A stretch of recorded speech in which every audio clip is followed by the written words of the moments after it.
At least 70 ODM members of parliament were at the party's headquarters for deliberations on a series of issues, among them the involvement of Kenya Defence Forces in Somalia and the opposition's push for national referendum.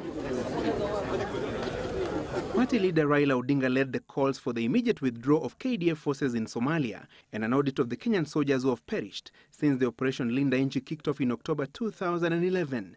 So Kenyans have a right to know for how long are our troops going to remain in Somalia? Is it an indefinite operation?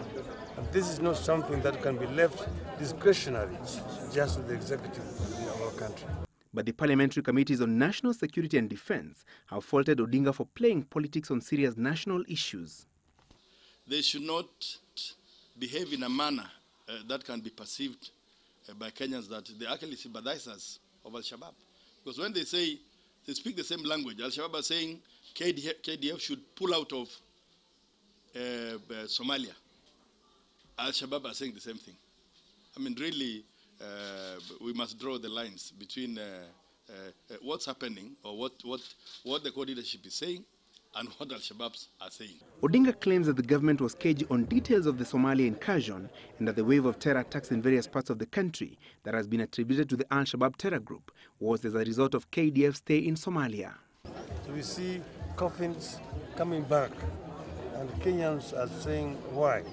So we told the government that it was time that a timetable was prepared for our disengagement, just like the Americans did demand of their government in Iraq and also in Afghanistan. So the court leadership must desist from behaving in a manner to suggest that they are now the political wing of Al-Shabaab, because those are the only people who have been calling for Kenya to be withdrawn from Somalia.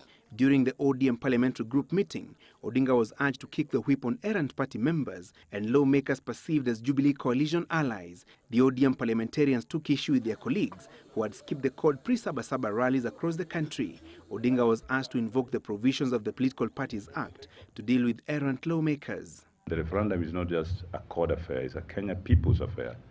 Court is just there to provide leadership, articulate the issues, and then the people of Kenya will support the referendum. Okay. Nairobi Governor Dr. Evans Kidero was among the party members present during the parliamentary group meeting. He has been accused of being too close to the government and undermining the opposition leaders, an accusation he has denied. The CORD Alliance will hold a joint parliamentary group meeting on Tuesday next week to unveil the roadmap for a national referendum. Francis Gachuri, Citizen Live at 9.